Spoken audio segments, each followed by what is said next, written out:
Yesterday, as we note every arising object with full commitment to the application of energetic aiming and sustaining our mindfulness, we deepen our concentration, that is momentary concentration. And as much as the noting mind is concurrent with the object of attention, we are bound to see the Sankata Lakkhana, the characteristic of arising, aging and dissolving, or beginning, middle and end. These three parts of an object at the beginning of the cultivation of insight knowledge. That is, especially when one sees the end part of it, known as Priyosana. By observing this Sankata Lakkhana, we will observe also the Samanya Lakkhana, that is common or universal characteristic of psychophysical phenomena, such as the arising and passing away of these objects. By seeing the arising and passing away, we are said to cultivate anicca lakkhana, impermanent characteristic. And then, seeing the unsatisfactory nature of these objects, we cultivate dukkha lakkhana, the characteristic of unsatisfactoriness or pain, and also the anatta lakkhana, the characteristic of non-self. As one sees these objects just arising and passing away on their own will, at their own will, we are observing it as mere process of the Dhamma. They are walking the Dhamma path. So, out of these things, three characteristics. One observe one characteristic, one will be observing other characteristic as well. Such is knowing the natural phenomena and its universal characteristics, that is Samanya Lakkhana. Then, when one sees the impermanent nature of these objects, one will overcome the perception of permanence, nature sanya. Will be overcoming this. And by overcoming this perception of permanence, we also overcome or do away with the conceit I am, known as asamimana, such as I am so and so, I am a wise man, I am so and so, and things like that. Just being proud of one's status and quality. And only when one observes the arising and passing away of these psychophysical phenomena, one cultivates this anicca lakkhana, the characteristic of impermanence. Then the asamimana, the conceit I am, will be gone. At times one will be observing the unsatisfactory nature of objects, namely dukkha lakkhana, the characteristic of impermanence, unsatisfactoriness. Once one observes that, the perception of pleasure, sukha lakkhana, will have no chance to arise in your stream of consciousness. Only when you see things as pleasurable, such as you take things such as seeing, hearing, tasting, touching are all good, you will crave desirable things. Tadha craving will arise. As much as the objects are pleasurable, you will crave them. You crave desirable objects. Once you see the unpleasant nature of these objects, or unsatisfactory nature of the objects, as one perceives as unsatisfactory, this perception of pleasure, sukha sanya, will be gone, and there will be no tanha, craving. Because one sees things arising on their own, that is just their mere process rolling on, all giving place to the new, just the natural phenomena rolling on, and there is nothing pleasurable. There is no such thing as atta, self or soul. Once you observe this anatta lakkhana, the characteristic of non-self or non-soul, then this atta sanya, perception of self or soul, will be gone. Only when one still has this atta sanya, the perception of self or soul, will there be deity, one will cling to wrong views. Now it is gone, but not to the point of no return. One will overcome this wrong view only when one realizes the path consciousness. Then one will be able to eradicate this to the point of no return. Now you can only overcome this on a temporary or part-time basis known as the danga. So these three things, tanha, mana, ditthi, make up what is known as diversification or multiplication, known in Pali as papancha, which are the causes of existence. When one comes into existence, one is bound to encounter existential suffering of old age, disease and death. Then one will be unhappy, there will be suffering, and there will be grief and lamentation and so on because of one's existence. Once one sees these three characteristics, anicca, dukkha, anatta, these three papancha, the diversifications, which is made up of these three constituents, which are the causes for suffering, will become weaker and weaker, and they will withdraw from you. And as much as they become weaker and shrink away from you, you'll be free from that. You'll be free from existential suffering, and you will be happy. But this kind of happiness is different from the kind of happiness that you can derive from sensual pleasures, such as happiness out of seeing desirable objects, hearing desirable things, and so on. This is one kind of pleasure, which is pleasure with peace. If one is mindful of every arising in the body, during this process of mind and body, at the very arising with the practice of satipatthana,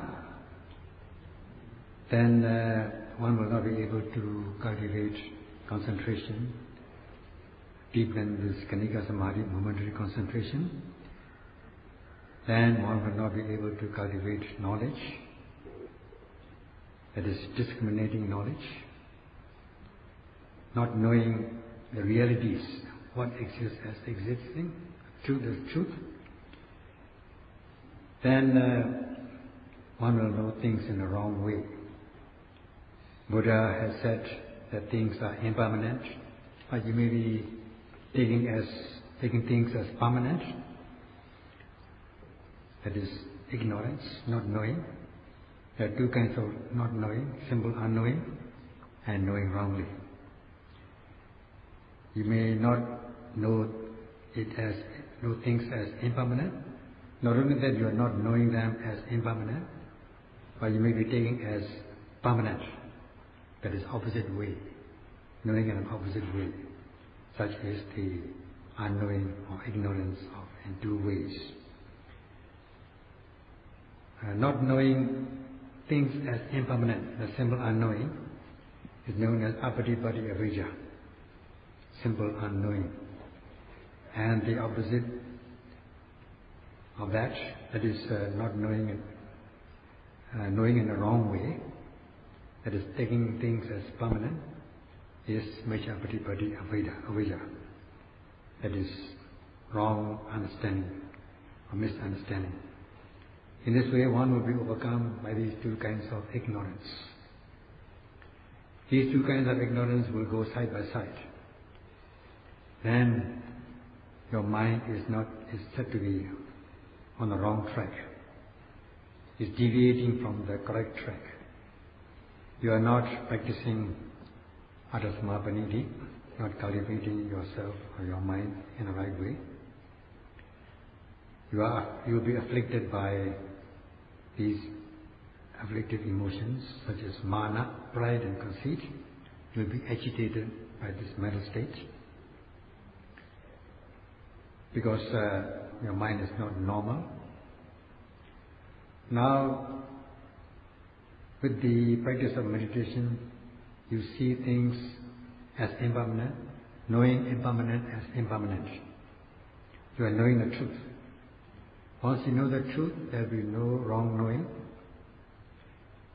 Once you know the truth, realize the truth, there will be no ignorance, no unknowing. And once you observe the process, the natural phenomena, just rolling by, you are seeing the true nature of the things, you are on the right track.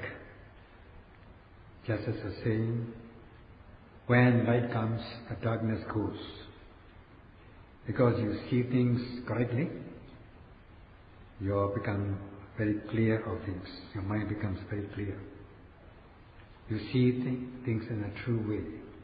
There will be no more asmi mana, that is the conceit I am, and the mind will not be in the wrong way. Then you'll be able to, you are cultivating your mind in the right way. Adasmapaniti. Ada means your mind, sama rightly, paniti keeping or conducting oneself in the right way. By seeing this anicca nupassana jnana, knowledge of the contemplation of impermanence, you see that things in yourself are impermanent, and also you will come to see the unsatisfactory nature of these objects. And the Buddha has said that all mind-body objects are unsatisfactory. If with the practice of Satipatthana,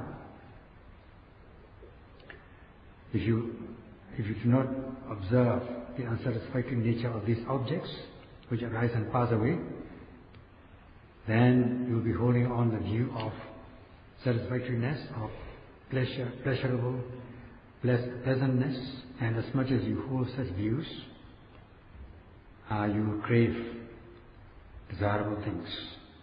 Then you are not on the right track, you are on the wrong track.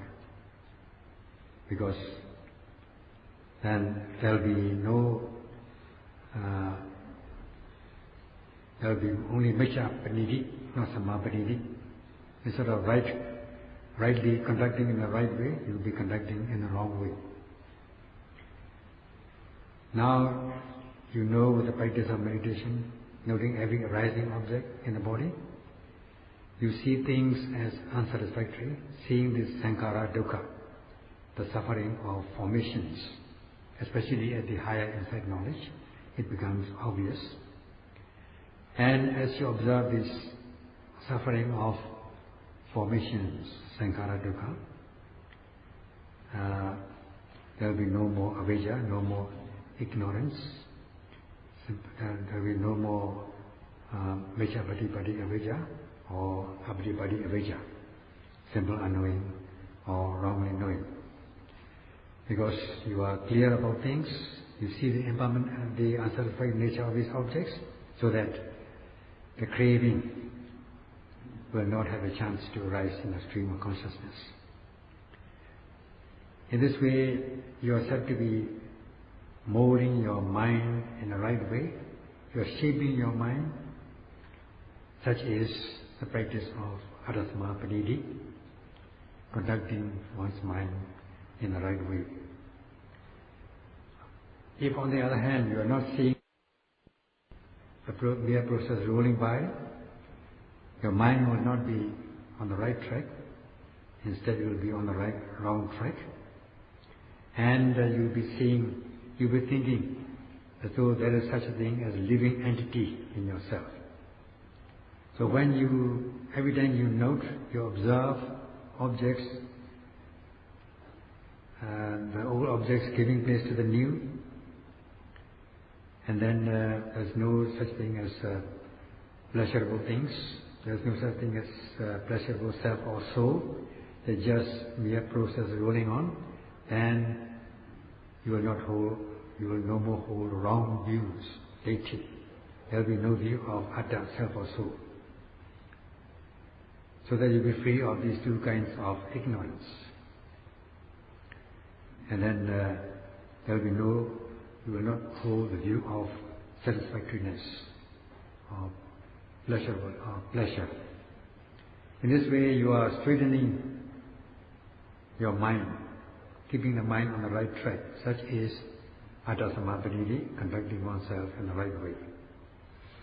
In this way you are straightening, correcting your path of mindfulness, path of mind, mental path, straightening it, and when it becomes straight or correct, just like when you are driving a vehicle, you drive on the right track with the correct speed, and according to rule, there will not be any accident. So too, you will not be afflicted by any impurities, mental corruptions. And if you deviate from this path, these afflictive emotions will arise. You will be afflicted by mana, craving, mana, pride or conceit, and deity, wrong view. These three things which make up this diversification. And then holding the view of the existence of the Supreme Being as something to take refuge in, then what will you do? If you take the existence of this Supreme Creator, then you will perform all sacrificial rites in order to please such being. And when you don't believe in such things, then you are said to be on the right, your mind is said to be on the right track. That is atta samapatti.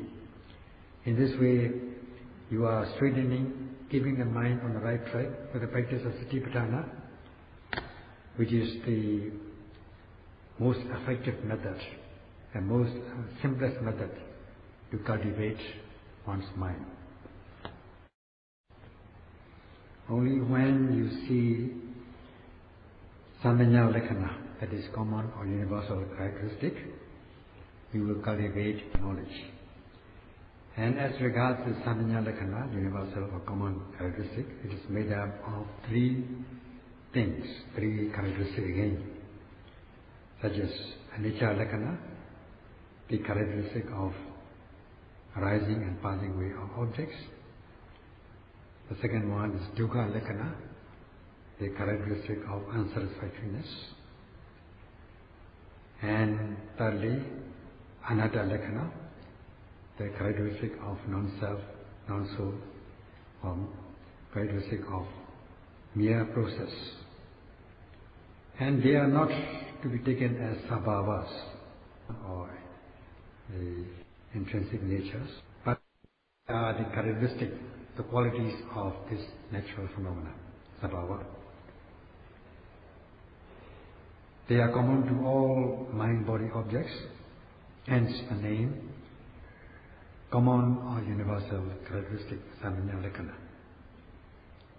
And once you see samanya lakkhana, you see insight, knowledge.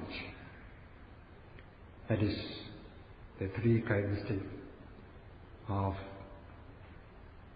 mind and body subject to cause and effect, or conditioned psychophysical phenomena. Such is knowing or observing in a unique way, knowing variety of characteristics of natural phenomena in terms of anicca, dukkha and anatta. And by knowing this in a unique way or extraordinary way, or Vipassana, we say that only when you observe common characteristic, you cultivate insight knowledge. Only when your insight knowledge reaches maturity, will you be able to realize the path and fruition knowledge of the noble ones. And only when you realize path and fruition knowledge, will you see Nibbana. And only when you see Nibbana, you will be free from falling into the states of loss, known as apaya, the four states of loss. And in this way, there is a cause and effect, stages of effects, and the last one is freedom from the states of loss. And towards this end, Satipatthana is the criteria. And this unique knowledge or unique understanding or extraordinary understanding is made up of three parts, namely anicca vipassana jnana, that is knowledge of the contemplation of impermanence, dukkha vipassana jnana, knowledge of the contemplation of unsatisfactoriness, and anatta vipassana jnana, knowledge of the contemplation of non-self or non-soul. These three things make up vipassana insight. Now, while you are observing or cultivating this anicca vipassana jnana, that is knowledge or contemplation of impermanence, while you are practicing or while you are noting the arising and passing away of objects, understanding each object as being impermanent, knowing it as impermanent, this kind of knowledge is unique, more unique or different from ordinary knowledge gained from thinking or from books or what the teachers say. This is unique knowledge, extraordinary knowledge, such as vipassana, not derived from fantasies or intellectualizations.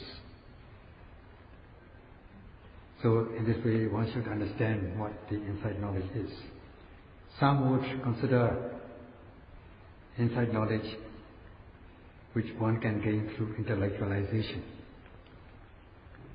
Only when you note every arising object in the body, in the spirit of Satipatthana, will you understand this fact, that is the personal realization.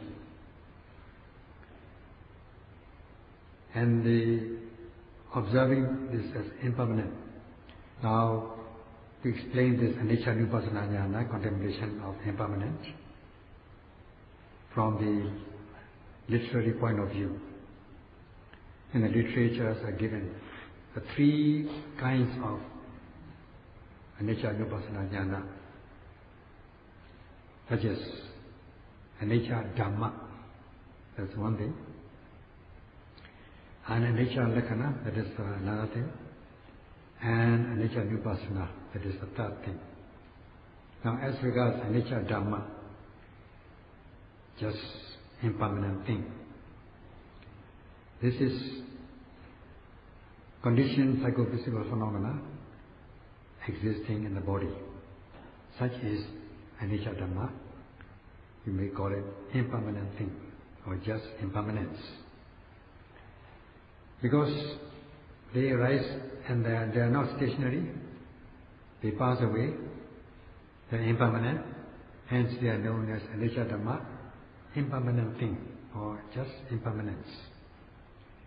And about the second part, namely anicca Lakkhana, that is the manner or characteristic of arising and passing away. Because this happens in respect of the impermanent thing, the characteristic, the manner of impermanent things, such as anicca lakkhana. Like the case of a piece of cloth. Suppose there are few holes in a piece of cloth. The holes are one thing and the cloth is another. They are separate. Now the holes are the characteristic or the manner, like anicca lakkhana. And the cloth itself is anicca dhamma, impermanent thing or just impermanence. And the holes in the cloth are the characteristic or the manner, the characteristic of that cloth. That cloth has got 3 holes or 4 holes and so on.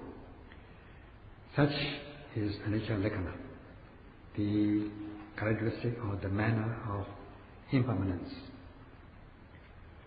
And knowing this is knowing things as being impermanent or not knowing them as impermanent is Vipassana, insight knowledge, such as anicca nupassana jnana. That's the third one, namely knowledge of the contemplation of impermanence. And such is what is said in the literatures from the theoretical point of view. Now to put it down to practice, when one is watching the abdomen and noting the main object of rising and falling, in the beginning one may not note every rising and falling. Later on one will be able to be connected with these objects and thus be able to differentiate between mind and body, such as this is the noting mind, this is the noted object, and further on one will observe the conditionality of this mind and body. And if in the course of the practice one will observe the natural phenomena or sensations such as stiffness, tension and movement, they begin to be observed. And then you observe each phenomena arising and then dissolving, coming to an end. And as soon as you observe the object coming to an end, you will say to yourself, alas, they are impermanent. And then this kind of knowledge, knowing it is impermanent, seeing the dissolving dissolution of the object, is anicca nupassana jnana, knowledge of the contemplation of impermanence. At the moment of rising, the sensations or natural phenomena, stiffness, tension and movement, are the anicca dhamma, that is impermanence or impermanent things. And it beginning to rise and dissolving in the end is the characteristic of impermanence, anicca lakkhana. And while observing it, you observe the impermanent nature of this object. Such a knowledge is known as anicca nupassana jnana. And all this, such is anicca nupassana jnana, and such is. And as you are every arising object, that is every natural phenomena, is anicca dhamma.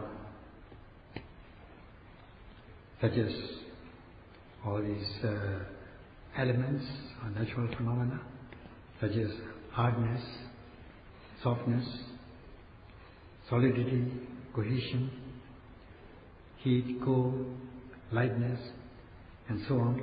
All these things are the anicca dhamma.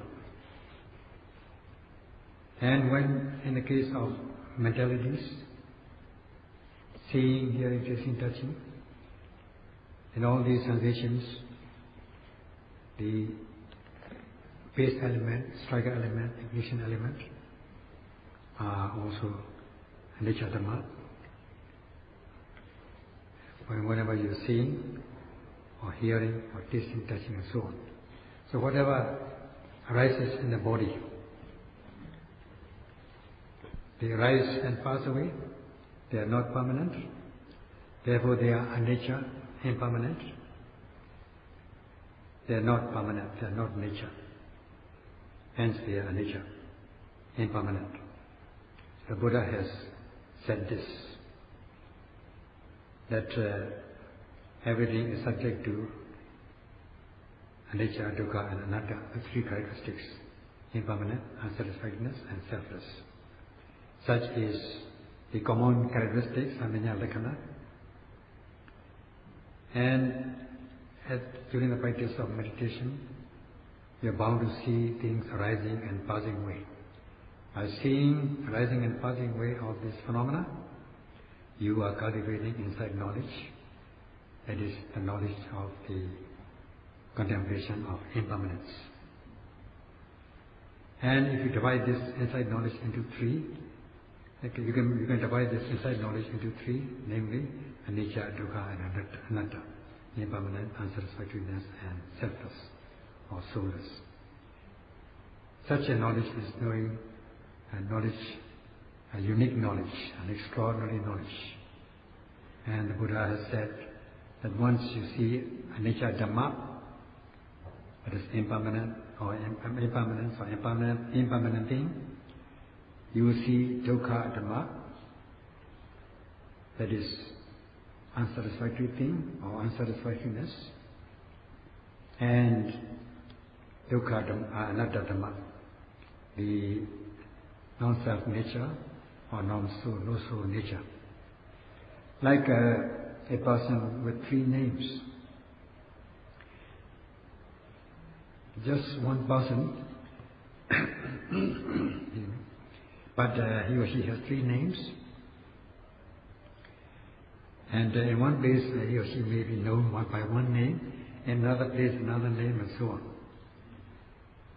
So once you know this person by one name in one place, you are said to know this person by other names in other places.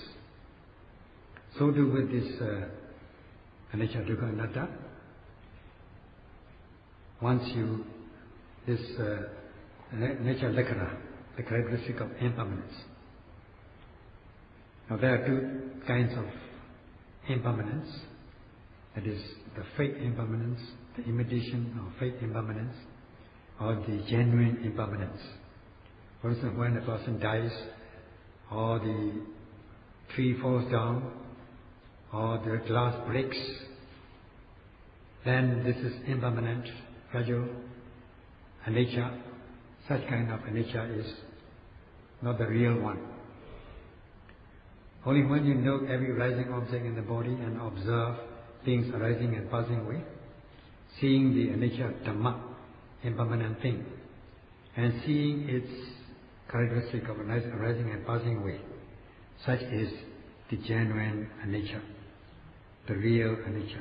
Such is Vipassana knowledge, insight knowledge. And once you see anicca, you will see dukkha, you will see anatta. By seeing one thing, you are seeing other things. So by observing anicca lakkhana, that is characteristic of impermanent, you will see dukkha lakkhana, you will see anatta lakkhana. So these three things will be seen. So it is said, the saying is that if one sees one characteristic, one will see all characteristics.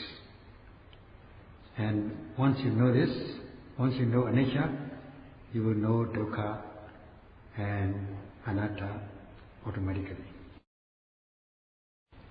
Either through reflection, reflective reasoning, or through the practice of Satipatthana, if one cannot straighten or cultivate one's mind with the sure path, through the sure path, then one's mind will not be on the right track. It will be deviated from the right track, known as Miccapaniti. You are conducting in the wrong way. If you are doing it in this way, such kind of mind such kind of practice will degrade the person who does that, who possesses such mind. And on the other hand, Paṇḍitā, if you conduct in the right way, either through reflective reasoning or through the practice of Satipatthana, if you put the mind or conduct the mind in the right way, keep the mind on the right track, and such cultivated mind will upgrade or sustain the person who cultivates such mind. This is also in keeping with the Buddha's exposition. And that's all for today.